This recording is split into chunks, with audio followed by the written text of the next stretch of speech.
White collar crimes. White collar crime की definition, according to Sutherland, white collar crime is a crime committed by persons of respectability and high social status in course of their occupation। Sutherland के अनुसार white collar crime वे crime है जो कि ऐसे लोगों द्वारा किए जाते हैं जिनकी काफ़ी रेस्पेक्ट होती है और सोसाइटी में हाई सोशल स्टेटस होता है, और वे ये क्राइम अपनी ऑक्यूपेशन के दौरान करते हैं, मतलब कि अपनी नौकरी के दौरान, अपने बिजनेस के दौरान। अब इसका मीनिंग देखते हैं। White collar crimes are non violent financially motivated crimes typically committed by individuals, businesses or government officials who are in positions of trust and authority। White collar crime एक तो नॉन वायलेंट होते हैं, इनमें violence नहीं होती। दूसरा, ये financially motivated होते हैं, पैसे के लिए किए जाते हैं। उसके बाद किन लोगों द्वारा किए जाते हैं? ये उन इंडिविजुअल्स, बिजनेसेस और गवर्नमेंट ऑफिसर्स द्वारा किए जाते हैं जो कि ट्रस्ट और अथॉरिटी की पोजीशन में होते हैं। जैसे गवर्नमेंट ऑफिसर्स वगैरह अथॉरिटी की पोजीशन में होते हैं, या फिर कोई कैशियर वगैरह है वह ट्रस्ट की पोजीशन में है, उसका काम है कैश वगैरह को संभालना। तो ये हो गया मीनिंग। एग्ज़ाम में आए तो ये मीनिंग लिख देना। अब इसके की एलिमेंट्स देख लेते हैं। पहला तो वही, ये नॉन वायलेंट होते हैं, non violent nature. These crimes do not involve physical force और वायलेंस। दूसरा, फाइनेंशियली मोटिवेटेड होते हैं, financial motivation. The primary aim is financial gain और टू अवॉइड फाइनेंशियल लॉस। तीसरा, deceit and concealment, they involve deception, fraud और the concealment of information. White collar crimes में deception होता है, छल होता है, फ्रॉड होता है, धोखेबाजी होती है, धोखाधड़ी होती है, और कंसीलमेंट ऑफ इंफॉर्मेशन, इंफॉर्मेशन छिपाई जाती है। नेक्स्ट की एलिमेंट है abuse of trust. They are committed by individuals in position of trust और authority such as professionals, business executives और गवर्नमेंट ऑफिशियल्स। ये ऐसे लोगों द्वारा किए जाते हैं जो कि ट्रस्ट की पोजीशन में होते हैं और अथॉरिटी की पोजीशन में होते हैं। ट्रस्ट की पोजीशन में ऐसे, जैसे मान लीजिए किसी बैंक का कैशियर है, वह ट्रस्ट की पोजीशन में है कि उस बैंक के कैश को वह संभालेगा, और अथॉरिटी की पोजीशन में जैसे गवर्नमेंट ऑफिसर्स होते हैं, उनके पास अथॉरिटी होती है किसी भी फाइल को पास करने की। नेक्स्ट की एलिमेंट है complexity. They often involve intricate schemes that require significant planning and knowledge of legal और फाइनेंशियल सिस्टम्स।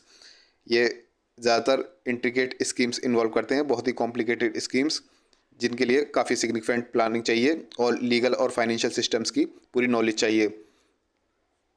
नेक्स्ट है economic harm. They can cause substantial financial damage to individuals, businesses और the economy. White collar crime जो है काफ़ी बड़ा financial नुकसान कर सकते हैं इंडिविजुअल्स को, बिजनेसेस को और इकॉनमी को। तो ये सभी वाइट कॉलर क्राइम्स के की एलिमेंट्स हो गए।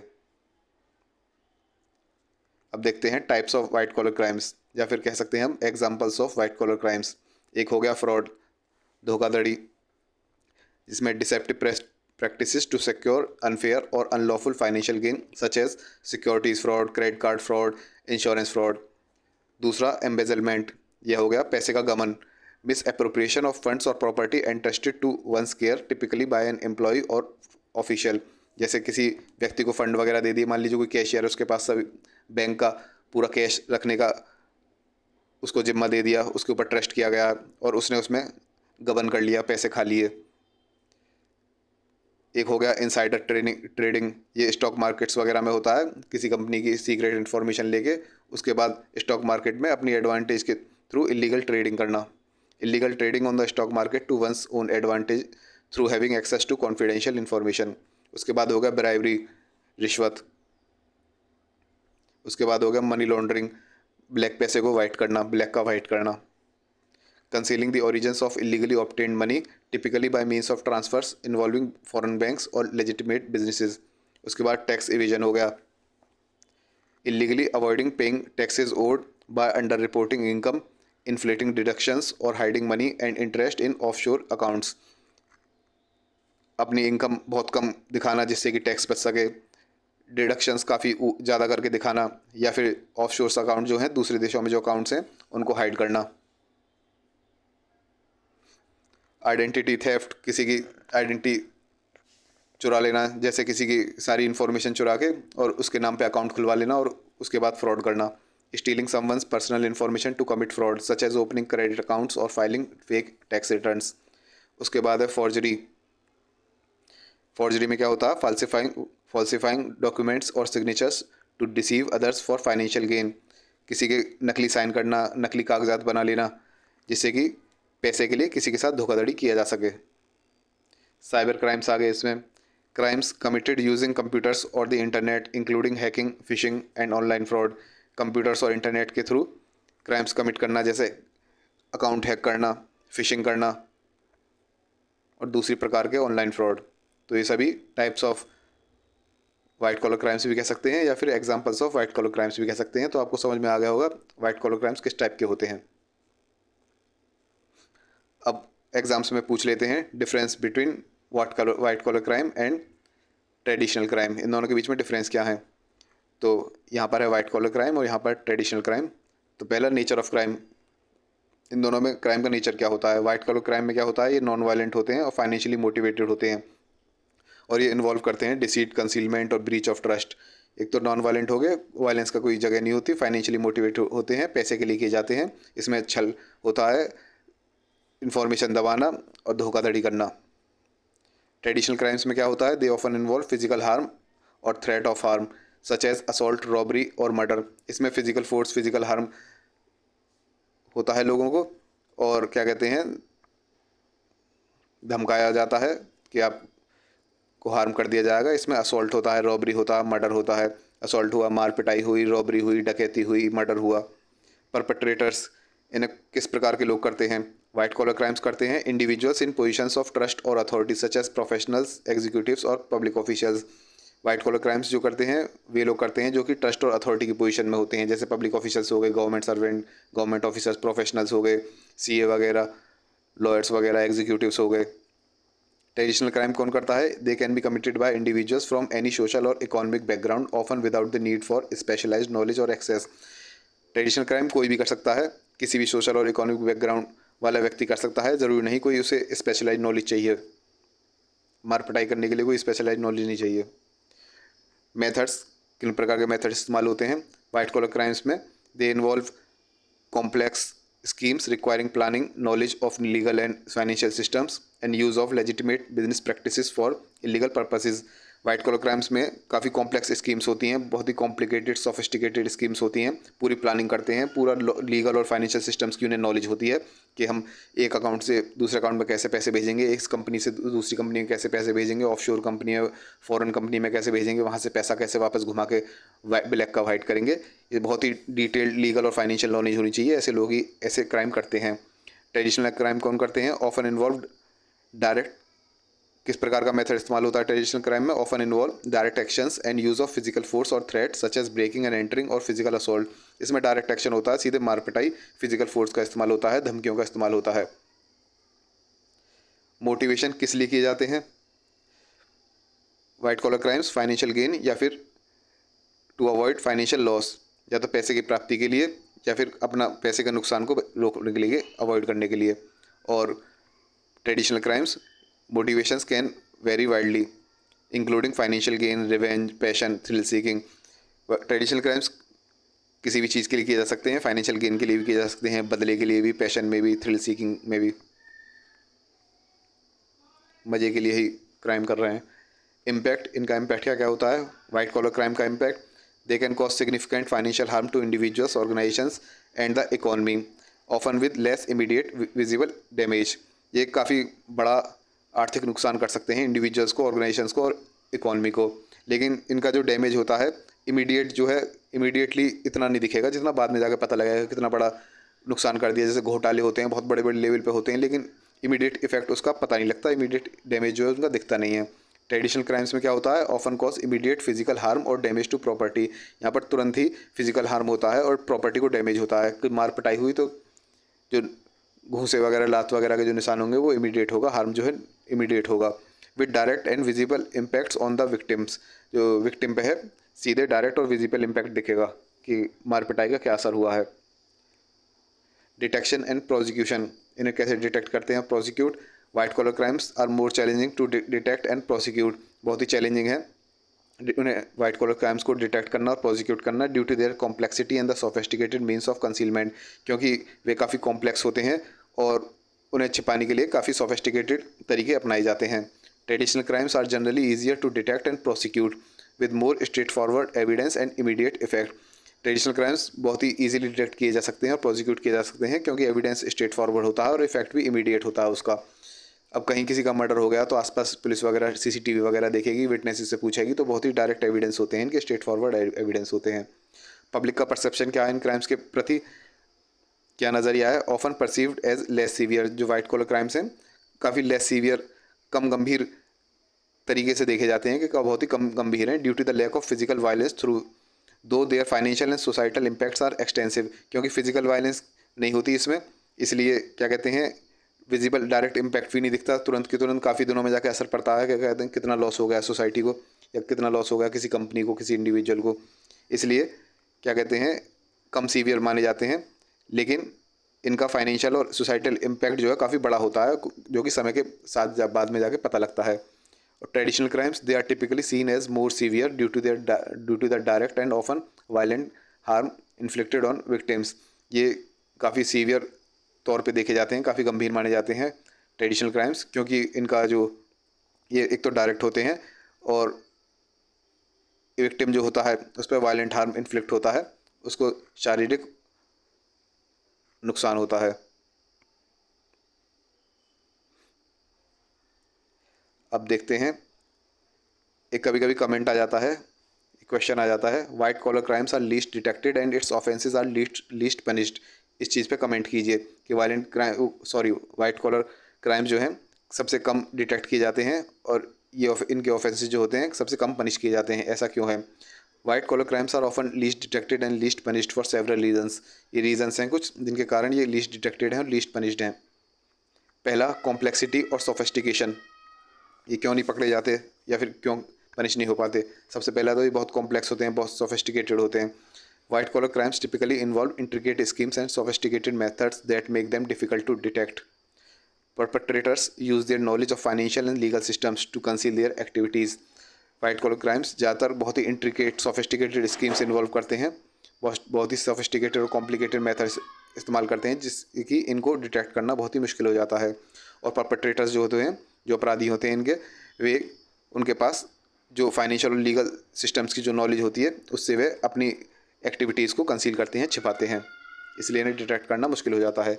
दूसरा पॉइंट है लैक ऑफ इमीडिएट विजिबिलिटी। तुरंत इसका असर नहीं दिखता, काफ़ी दिनों बाद पता लगता है। Unlike traditional crimes that result in immediate and visible harm, the effects of white collar crimes may not be immediately apparent. Financial losses और breaches of trust can take time to uncover. Traditional crimes की में जैसे जो result होता है traditional crimes का, वह immediate और उसका हार्म जो है तुरंत विजिबल होता है, लेकिन वाइट कॉलर क्राइम्स का ऐसा नहीं होता। काफ़ी दिनों बाद वे अनकवर होते हैं, पता लगा घोटाला कई सालों से चल रहा है, काफ़ी दिनों बाद वह घोटाला उजागर हुआ, या फिर पैसे का गबन या फिर ब्रीच ऑफ ट्रस्ट, धोखाधड़ी काफ़ी दिनों से चल रही थी, लेकिन बहुत टाइम लगा उसे अनकवर होने में, पब्लिक के सामने आने में। नेक्स्ट पॉइंट है लिमिटेड सोर्सेज फॉर इन्वेस्टिगेशन। इनको इन्वेस्टिगेशन के लिए काफ़ी लिमिटेड सोर्सेज होते हैं इस टाइप की क्राइम्स को इन्वेस्टिगेट करने के लिए। Law enforcement agencies may lack the specialised skills and resources required to investigate complex financial crimes. These investigations often require forensic accounting, understanding of corporate structure, expertise in regulatory compliance. जो law enforcement agencies होती हैं उनके पास कमी होती है specialised skills की और resources की, जिससे कि ये काफ़ी complex, complicated, sophisticated financial crimes को इन्वेस्टिगेट कर सकें, क्योंकि ज़्यादातर इनकी टाइप की इन्वेस्टिगेशन में फॉरेंसिक अकाउंटिंग चाहिए होती है, कॉर्पोरेट स्ट्रक्चर की अंडरस्टैंडिंग चाहिए होती है और रेगुलेटरी कंप्लायंस में एक्सपर्टीज चाहिए होती है। तो ऐसे लोग बहुत ही कम मिल पाते हैं, ऐसे रिसोर्सेज बहुत ही कम होते हैं। नेक्स्ट पॉइंट है प्रोफेशनल प्रिविलेज एंड इन्फ्लुएंस। जो ऐसे क्राइम करने वाले लोग हैं उनके पास प्रिविलेज होता है, इन्फ्लुएंस होता है। जैसे perpetrators of white collar crimes often hold positions of power and influence which can be used to hinder investigations. They may also have access to high quality legal representation that can delay or complicate prosecution efforts. ये white collar crimes करने वाले जो अपराधी होते हैं ज़्यादातर high positions में होते हैं, पावर वाली पोजीशन में होते हैं, इन्फ्लुएंस वाली पोजीशन में होते हैं। मान लीजिए कोई मंत्री है, उसने घोटाला किया है तो उसके पास काफ़ी पावर है, वह इन्वेस्टिगेशन को हिंडर करेगा, उसमें बाधा डालेगा। और उनके पास काफ़ी पैसा होता है तो काफ़ी बड़े बड़े वकील भी रख लेते हैं।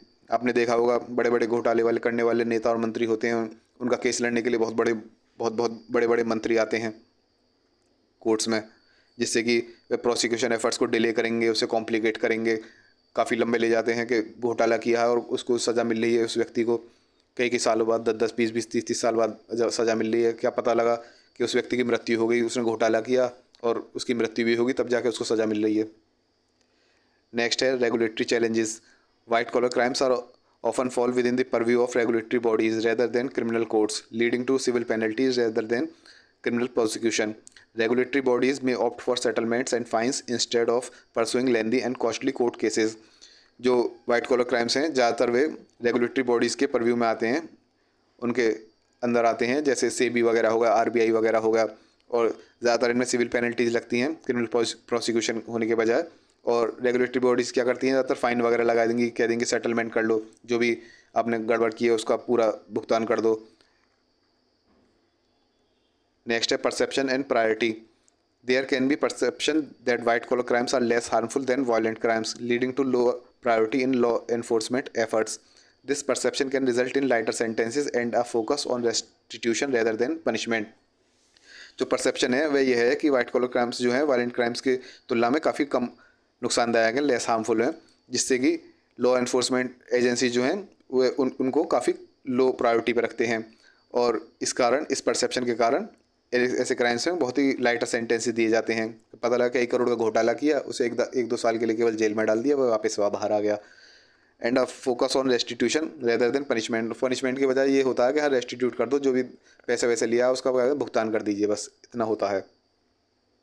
कई बार ऐसा भी देखा होगा, मंत्रियों ने घोटाले कर दिए, सजा एक आध बार को ही वो दोबारा मंत्री बन गए, ऐसा भी होता है। नेक्स्ट है legislative gaps. In some jurisdictions legal frameworks may not be adequately equipped to address the nuances of modern white collar crimes, especially with the advent of technology and global financial systems. अब technology के साथ और global financial systems के साथ, जैसे जैसे technology आ गई है, ग्लोबल फाइनेंशियल सिस्टम्स आ गए हैं, तो मॉडर्न वाइट कॉलर क्राइम्स जो हैं उनके नुएंसेस, उनकी छोटी छोटी डिटेल्स जो हैं उनको एड्रेस करने के लिए जो लीगल फ्रेमवर्क हैं वे एडिक्वेटली इक्विप्ड नहीं है, इतने काबिल नहीं है कि मॉडर्न टाइप के वाइट कॉलर क्राइम्स को, उनके छोटी छोटी बातों को एड्रेस कर सकें। ये हो गया आपका white collar crime.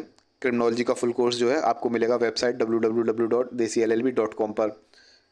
Full course में आपको सभी टॉपिक्स की वीडियोस मिलेंगी और क्रिमिनोलॉजी के नोट्स की PDF फाइल मिलेगी। अब इसका एक बार पूरा रिवीजन कर लेते हैं वाइट कॉलर क्राइम का।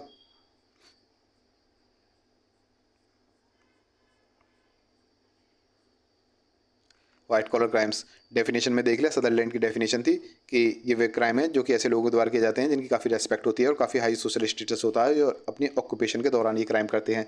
मीनिंग में देख लिया, ये नॉन वायलेंट क्राइम होते हैं और फाइनेंशियली मोटिवेटेड होते हैं, और ऐसे लोगों द्वारा, ऐसे बिजनेसेस और गवर्नमेंट ऑफिशियल्स द्वारा किए जाते हैं जो कि ट्रस्ट और अथॉरिटी की पोजीशन में होते हैं। की एलिमेंट्स क्या थे हमारे, एक तो नॉन वायलेंट होते हैं, फाइनेंशियली मोटिवेटेड होते हैं, इसमें डिसीट, कंसीलमेंट होता है, छल कपट, इन्फॉर्मेशन छिपाना, अब्यूज़ ऑफ ट्रस्ट और अथॉरिटी, और काफ़ी कॉम्प्लेक्स होते हैं और इकोनॉमिक, काफ़ी सिग्निफिकेंट इकोनॉमिक हार्म करते हैं। टाइप्स या फिर एग्जांपल्स कह सकते हैं वाइट कॉलर क्राइम्स के क्या क्या होते हैं, जैसे फ्रॉड हो गया, धोखाधड़ी, एम्बेजलमेंट, पैसे का गबन, इनसाइडर ट्रेडिंग हो गया, ब्राइबरी हो गया, रिश्वत, मनी लॉन्ड्रिंग, ब्लैक मनी को वाइट करना, tax evasion, identity theft, forgery, cyber crime. ये सभी एग्जांपल्स और टाइप्स हो गए साइबर वाइट कॉलर क्राइम के।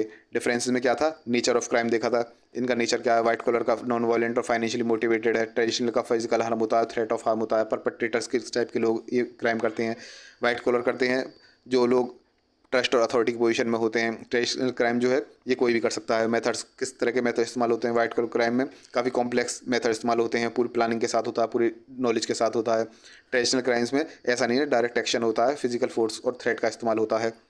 मोटिवेशन किस लिए किए जाते हैं white collar crime, financial gain और या फिर फाइनेंशियल लॉस को रोकने के लिए। और ट्रेडिशनल क्राइम्स के मोटिवेशन कुछ भी हो सकते हैं, फाइनेंशियल गेन भी हो सकता है, बदला भी हो सकता है, पैशन में भी, या फिर थ्रिल सीकिंग, मजे के लिए ही कोई कर रहा हो। इम्पैक्ट क्या है इन क्राइम्स का, वाइट कॉलर क्राइम का इम्पैक्ट है काफ़ी सिग्निफिकेंट फाइनेंशियल हार्म पहुंचाते हैं, लेकिन ये इमीडिएटली विजिबल नहीं होता है इनका डैमेज, लेकिन ट्रेडिशनल क्राइम्स का जो डैमेज है वह इमीडिएट होता है और इमीडिएटली विजिबल होता है। डिटेक्शन एंड प्रोसिक्यूशन, इन्हें कैसे डिटेक्ट और प्रोसिक्यूट किया जाता है। वाइट कॉलर क्राइम्स जो हैं काफ़ी चैलेंजिंग है डिटेक्ट और प्रोसिक्यूट करने, क्योंकि काफ़ी कॉम्प्लेक्स होते हैं। ट्रेडिशनल क्राइम्स काफ़ी इजीली डिटेक्ट हो जाते हैं और प्रोसिक्यूट करना भी आसान होता है। पब्लिक परसेप्शन क्या है, वाइट कॉलर क्राइम्स को काफ़ी लेस सीवियर माना जाता है, काफ़ी कम गंभीर माना जाता है, और ट्रेडिशनल क्राइम्स को काफ़ी ज़्यादा गंभीर माना जाता है, क्योंकि यह डायरेक्टली विजिबल होता है और इमीडिएट इफेक्ट होता है। वाइट कॉलर क्राइम्स सबसे लीस्ट डिटेक्टेड और लीस्ट पनिश्ड हैं। इस सेंटेंस के ऊपर आपको कमेंट करना हो तो आपको ये पॉइंट्स दे सकते हैं कि किन किन रीजंस की वजह से काफ़ी कम डिटेक्ट कर पाते हैं और कम पनिश हो पाते हैं, क्योंकि काफ़ी कॉम्प्लेक्स होते हैं, सोफिस्टिकेटेड होते हैं, तुरंत इनकी विजिबिलिटी नहीं होती, लैक ऑफ विजिबिलिटी है, तुरंत विजिबल हार्म नहीं दिखेगा, काफ़ी दिनों बाद उसका असर पता लगेगा क्या लॉस हुआ है। इनको इन्वेस्टिगेट करने के लिए रिसोर्सेज काफ़ी कम होते हैं, लिमिटेड होते हैं, क्योंकि स्पेशलाइज स्किल्स वगैरह और रिसोर्सेज चाहिए होते हैं। जो ऐसे लोग क्राइम करते हैं काफ़ी प्रिविलेज होते हैं, इन्फ्लुएंस होता है, पावर की पोजीशन में होते हैं, जैसे कोई मंत्री वगैरह हुआ वह अपने घोटाले की इन्वेस्टिगेशन को इन्फ्लुएंस कर सकता है, हिंडर कर सकता है। रेगुलेटरी चैलेंजेस होते हैं, परसेप्शन और प्रायोरिटी। परसेप्शन ये माना जाता है कि वाइट कॉलर क्राइम्स जो हैं कम लेस सीवियर हैं, इसलिए उन्हें कम लोअर प्रायोरिटी पर रखा जाता है। लेजिस्लेटिव गैप्स हैं, क्योंकि मॉडर्न टेक्नोलॉजी और मॉडर्न फाइनेंशियल ग्लोबल सिस्टम्स के साथ साथ जो इस टाइप के मॉडर्न वाइट कॉलर क्राइम्स हैं उनके नुआंसेस बहुत ही छोटी छोटी बातें हैं, उनको एड्रेस करने के लिए लीगल फ्रेमवर्क जो हैं वे एडुकेटली इक्विप्ड नहीं हैं। ये हो गया white collar crime. Full course मिलेगा वेबसाइट www.dcllb.com पर।